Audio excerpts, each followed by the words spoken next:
Hello everyone, this is the Metaphysical Micto Griffin Red. And the name of this video will be the White Racist Man-Child Part 2. The reason I'm doing this video is because I guess one of my subscribers had said that I need to do a part 2 to this. I don't know, I just got kind of lazy or whatever. That's why you haven't heard from me in a while, as far as making videos. But I'm back, and I'm gonna present this video to you. What really kind of irked me, or kind of drove me to do this video, I was on YouTube, looking at some random videos, and I think it was one about the myth of race, and how it's a social construct and everything. And I saw a comment, and it was like, well, if you look at ancient Rome and look at ancient Africa, you can tell who's superior and who's not. And I find it funny that the racist white, he always goes back to ancient Rome or Greece like they were homogenous ancient civilizations, which is bullshit. To anybody with a brain, anybody with common sense or whatever. So I found some articles online that I'm going to share with you, and it talks about the racial diversity that existed in ancient Rome. The first one is from the Cambridge School Classic Project blog. It's by John Bracey, and it's called Restoring Color to Ancient Rome. Discussions have erupted across the Latin teaching community about race and representation in our portrayal of ancient Rome. Should teachers prioritize equitable representation of historical accuracy? Perhaps these goals are not mutually exclusive. There has been a lot of hand-wringing recently in the Latin teaching community about how to address systemic racism in our field. One topic that has been especially ripe for heated debate is how we choose to depict the ancient world for our students. Some argue that we have an obligation to teach an ancient Roman world as a multiracial world so that all types of students feel represented. Others argue that doing so would create a false impression of ancient history in order to make it palatable to modern sensibilities. What is the solution to this problem has been staring us in the face this whole time? Why do we assume that ancient Rome was racially homogenous in the first place? If we've been watching movies, reading books, or playing video games, we would assume that ancient Rome was a posh suburb just outside of London. We would also assume that the Romans themselves would have been considered white people if they traveled in time to the present. This is not just a popular culture phenomenon. Educational materials have reflected this same image for the past 200 years. One can easily go from primary school to university and encounter no challenges to this paradigm. So it's no wonder that depicting racial diversity in the ancient world seems so radical. Are we seriously meant to believe that the most populous city in the ancient world, the capital of an intercontinental empire, was free from racial diversity? At first glance, this seems absolutely ludicrous. For this to be true, one has to believe that travel itself did not exist in ancient Roman times. One has to believe that moving from one place to another is some sort of fancy modern invention. This all-white ancient Rome concept is laughably absurd, yet still persists to this day. The myth of a racially homogeneous ancient Rome is a relatively modern invention. Race itself is also a modern invention. The concept of race was invented a few hundred years ago to justify brutal imperial policies such as mass colonization, genocide, and slavery. Central to this notion of race is that the idea that white people are genetically superior to all other races of people. Since no actual scientific evidence supports the existence of race, evidence needed to be invented. Thus, overnight, ancient Rome becomes a purely white civilization that only fell because they ultimately failed to keep the other races out. If our main resistance to portraying the ancient Romans as what we would call racially diverse is that we don't want to fabricate history, we're a bit late to the party because history has already been rewritten. The answer that has been staring right at us is that ancient Rome was in fact a multiracial society. Our job as teachers is to put the people of color back into our portrayals of ancient Rome, not only because it would be more historically accurate, but because it's the right thing to do for our students. And this was an article written by John Bracey. And he's been a Latin teacher in Massachusetts since the year 2010. And here's another article I came across. And it says, I'm gonna read it to you. It says, challenging the whiteness of classics, remembering the Black Romans. Published February 3rd, 2022. All right. It says, as with every humanities discipline, classics have responded to Black Lives Matter with justifiable introspection. As a study of the ancient world, and particularly that of the Mediterranean cultures, classics has a significant colonial legacy. British, French, and Italian colonials saw themselves as inheriting or continuing a civilizing mission which they associated with the Romans. They assumed that the Romans shared their prejudices, particularly those associated with elitism and racism. When they thought about or represented Roman imperial history, they imagined it as dominated by white men who were the political leaders and were responsible for cultural achievements. This is a legacy that is proved tenacious, although there is no evidence to suggest that the Roman leaders, cultural and political, were uniformly white. Classics in ancient history have been associated with whiteness. Many of my students have worried about the lack of representation that works on many levels in the classics. There are few lecturers of color. That is changing, though much too slowly. There's also alienation from what is being studied. The Romans are not seen by these students as people like them. The Roman world is seen as white, and one in which people of color had no place or were at social margins. However, one of the central elements of my teaching is to emphasize the cultural diversities of the ancient Mediterranean peoples and their social distance from contemporary societies and values. There is a gap here between the likely racial makeup of the Roman population and how that has been understood. This gap, I suggest, derives from a systematic erasure of Black Romans from Roman history. This erasure is similar to the whitening of histories and cultures in which the presence and contribution of Black people is ignored. And I'm gonna read some of this second article here. It says, thinking about race in antiquity. Racism is understood as the use of various minor corporeal differences, and particularly skin color, to create categories of people. Those categories are subsequently associated with identities which reinforce that categorization. Such categorization is peculiar and perverse. It is a peculiar and perverse modern idea. Greeks and Romans didn't think in these ways. They were aware of differences, but for Romans, white or black were not meaningful social categories. As a result, our sources hardly ever mention skin pigmentation since it wasn't important to them. It is normally impossible for us to associate particular ancients with those modern racial categories. But this absence of evidence has allowed the assumption of the most prominent Romans that most prominent Romans were, in our terms, white. However, there's every reason to think that many leading Romans were, in our terms, black. Septimus Severus was a Roman general who became emperor in 193 CE. He was born in Leptis Magna in modern Libya. Almost all depictions of Severus are statues or on coins. They show him having short curly hair and a beard, which is sometimes forked. Such depictions do not represent his skin pigmentation.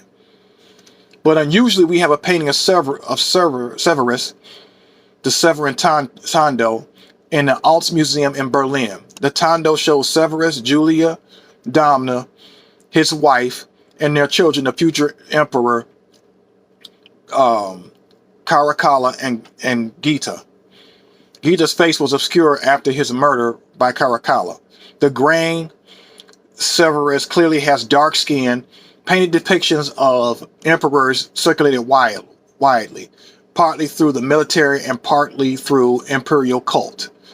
As we can see in this marvelous bust of Severus himself in an archaeological museum at Komotini, Greece, there could be little doubt that this is what black people thought Severus and his family looked like. Yet Severus' blackness has historically been questioned. And it says, the classical world is part of our cultural traditions. Colonialism has whitened classics. Such whitening marginalizes black people, making black Romans visible, resist colonial mentalities. It embeds black people in that cultural tradition. Black Romans were central to classical culture and not as an exceptional few or as slaves or servants. They were soldiers and traders, dramatists, poets, philosophers, theologians, and emperors. We need to reimagine Imperial Romans as having a completely unsurprising diversity of skin pigmentation. And this terrifies the white nationalists. Let's go to another one. Another article. It says, An Empire of Many Colors, Race and Imperialism in Ancient Rome by Greg Wolf. I'm going to read a snippet of this, just a little bit or whatever. It says, all right, Romans did have their own ideas of race. Their greatest poet, Virgil, once called his people the toga race, the people who wear a toga. Roman poets and orators constantly ridiculed the strangeness of other peoples, picking out what they wore. Gauls and trousers, for heaven's sake. Or ate too many things that they were Egyptians and too few they were Jews. Who they had sex with and how. Their accents and body language and so on.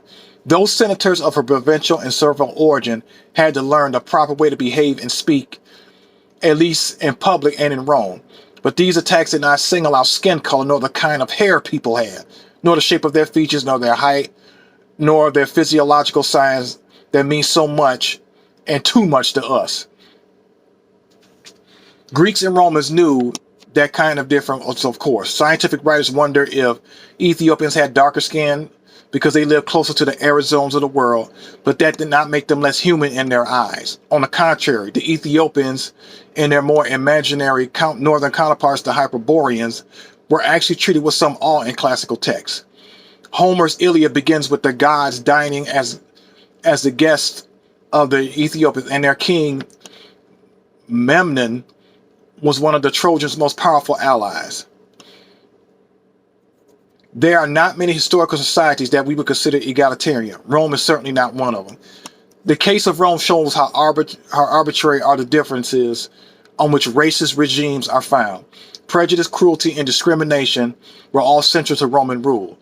But what we consider the most obvious markers of race hardly matter to them. And if their definition of difference seems arbitrary to us, perhaps we should think again on our own.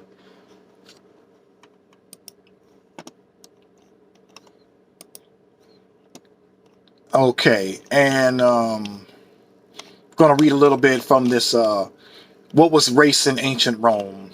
This is Catherine Wilson. She's a senior lecturer in the Department of Classics and faculty curator in the Teaching Gallery exhibition, Colonizing the Past, Constructing Race in Ancient Greece and Rome, at the Mildred Lane Kemper Art Museum. All right, it says, my teaching gallery exhibition at the Kemper Art Museum, Colonizing the Past, Reconstruction Race in Ancient Greece and Rome, examines the development of a selective, racialized interpretation of antiquity, and one in which Greeks and Romans were white, and not all the peoples of ancient, and all the peoples of the ancient Mediterranean were not. There have been a number of stories in recent months about the intersection of race and classics, and most of them address issues in a discipline that they are inextricably linked to this narrative about the ancient world. In truth, it is anachronistic to think of the ancient Greeks and Romans as white. After all, contemporary racial categories, especially the concept of whiteness and blackness, are fundamentally products of the modern era.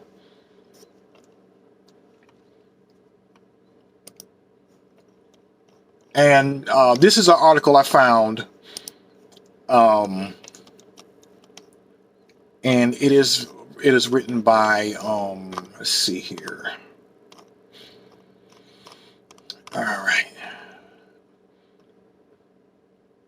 Okay, it's called The Black Londoners Through Time, year AD 43, African Romans.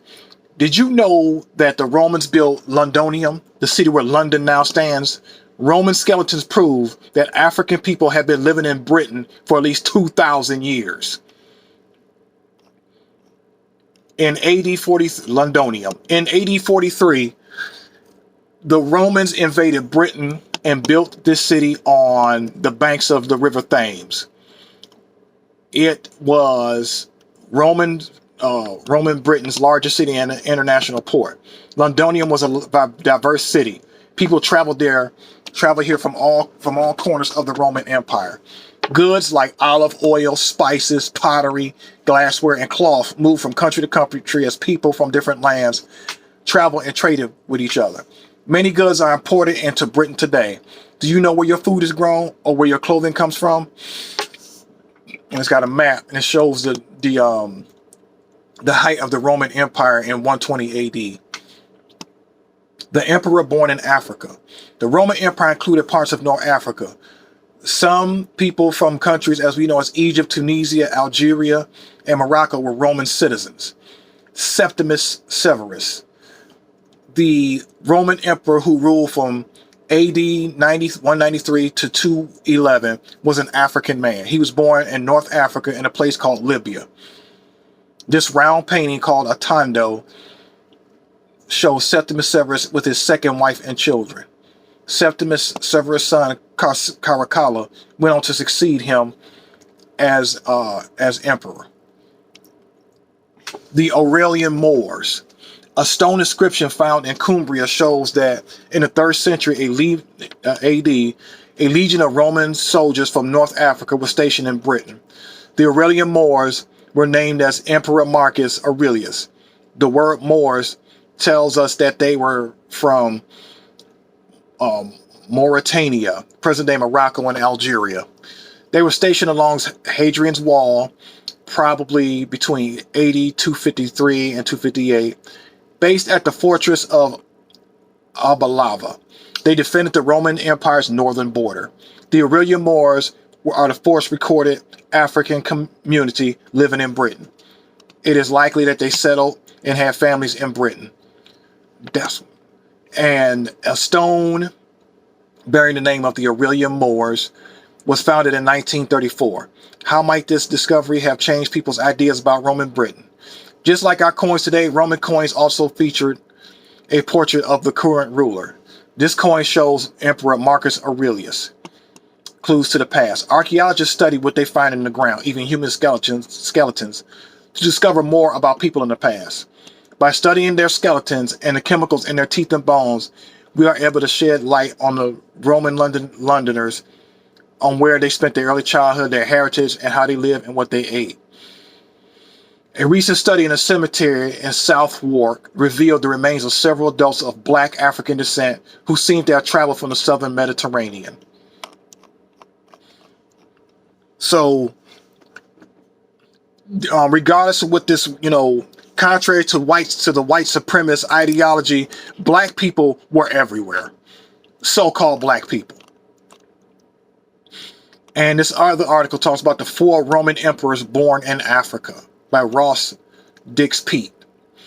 It is often surmised that the Roman Empire emperors were just that, Roman or Italian, in today's nomenclature.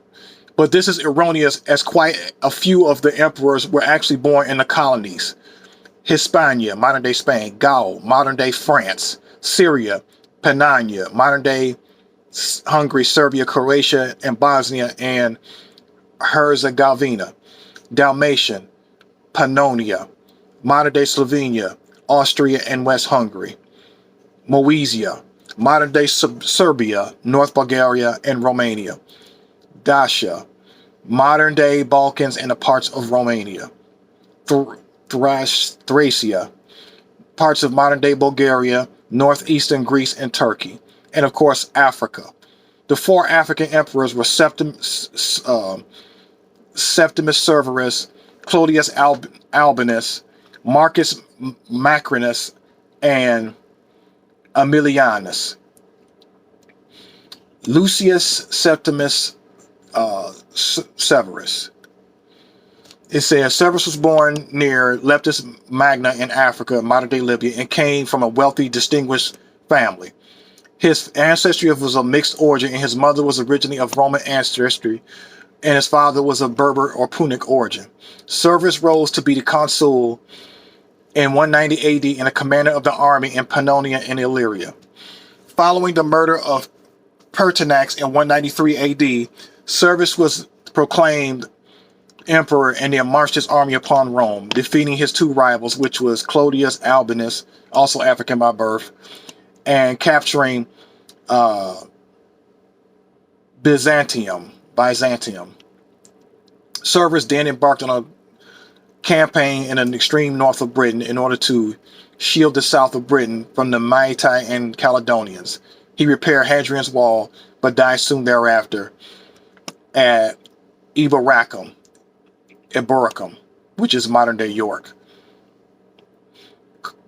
Clodius Decimus Albinus says he was originally a Phoenician, was a native of Hadrumetum, Mauritania, and Hadrumetum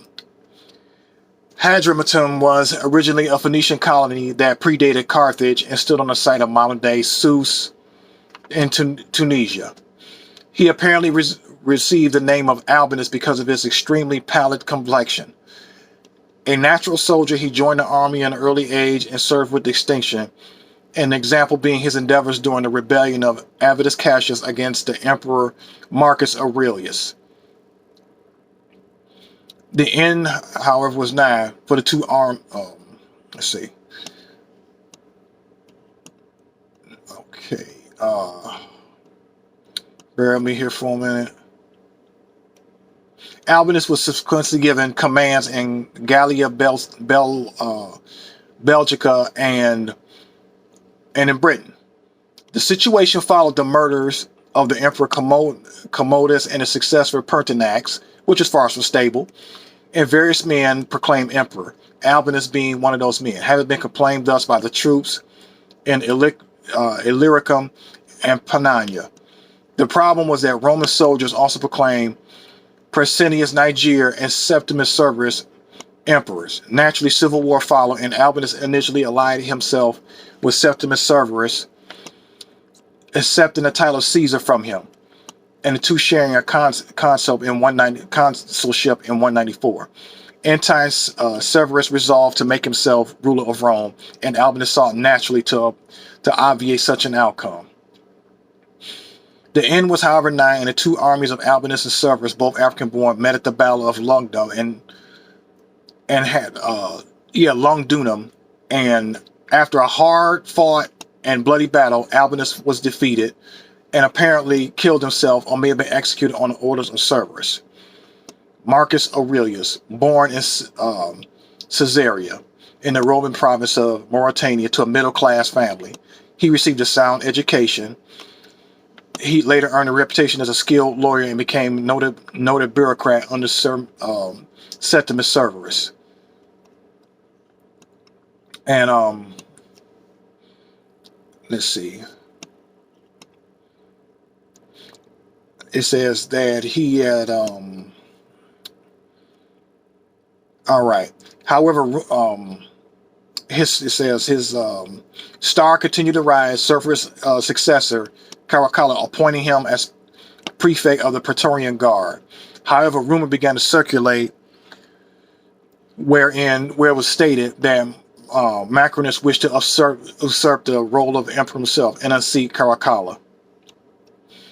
Whether was there any foundation in the truth of these assertions or just the nefarious gossip of the local quid nuncs is subject to special speculation. But it's interesting to note that Caracalla was later killed. Macrinus asserting that Caracalla's bodyguard was a culprit and then proclaiming himself emperor. And it says, let's see. Macrinus, okay, he was to rule for a year and was the first man to be proclaimed emperor without being a member of the senatorial classes and the first of Berber descent. His tenor tends to be conciliatory in nature, as Macrinus averted trouble in the province of Dhaka by repatriating hostages and also obviated trouble in Armenia by granting Armenian throne to the Tiridates. A far more exacting problem was the troublesome Parthians, and the battle between the two powerhouses soon ensued, the result being a battle of Nisibis, which was unfortunately a costly draw, and Macrinus was therefore to enter into negotiations and pay an exorbitant indemnity of 200 million sesterces to the Parthians in return for peace. This caused untold resentment among his soldiers, and Parthians were rather despised by his experience and battle-hardened troops. Now, surprisingly, his disaffected soldiers began to look for a new emperor, and of course, the exiled Severan family wasted no time in plotting to again place a Severan upon the throne. The result was that the third legion proclaimed Elagabalus, a relative of Caracalla, emperor, and battle was enjoined on June 8th, 218. Macrinus, largely deserted by his followers, being soundly defeated. Macrinus fled but was captured and executed in Cappadocia. And the last one is Aemilianus. Born in the Roman province of Africa, apparently at Jerba or Jerban, an island off the coast of Tunisia, Aemilianus and Aemilian was a Moor by descent. He commanded an army in the Balkans, his primary concern being to bring about peace along the much troubled Danube frontier. The Goths under the king Seneva crossed the border in 253 AD and attacked Cappadocia, Pessinus, and Ephesus, but Aemilianus and his legions took the Goths by surprise and accounted for most of the Goths. His troops subsequently proclaimed him emperor, and Aemilianus, and his eye focused on Europe, marched quickly upon the capital city. The legitimate ruler, Trebonius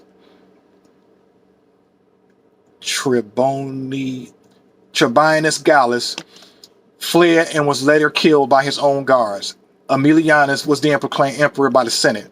However, his tenure was short-lived as he was soon killed by his soldiers, the latter wishing to avoid a civil war as Valerian, the governor of Rhine provinces, was marching south with a stronger army, and truth be told, they thought Valerian a better option than the erstwhile Aemilianus. Again, the ordinary soldiers had proved to be the true brokers of power, the fortunes of so-called aristocracy really resting on the whim and caprice of these common men. So there you have it. This just goes to show you that a lot of these white nationalists and white racists definitely like to cherry pick and like to whitewash stuff or whatever. And I think the elites knew what they were doing because they needed these guys as crash test dummies. That's what they are. The racist white, he's a crash test dummy. On top of being a regular dummy. And it really sickens me that they just want to hold on to this damn this so-called invented whiteness or whatever. And I want to give a shout out to the Lion of MGTOW, and he said something that was really really superly, definitely profound. He said if the so-called whites were really serious about preserving their bloodline and preserving their race, they would have never left Europe and plundered the goddamn planet. And I think the white nationalists and these white racists know that the jig is up, and they know that this white supremacy bullshit is about to implode. Just give it time, mark my words. It's actually already starting now. And as Tito says, shout out to you, Tito. Tito actually said the reason why this so-called white man is so scared now, because he's afraid of a level playing field. That's what he's mainly afraid of. Because he knows if it was ever level, then he would just sink into irrelevance. And that's the scary part. That's what scares them. So I hope you enjoyed this video. Stay tuned for more.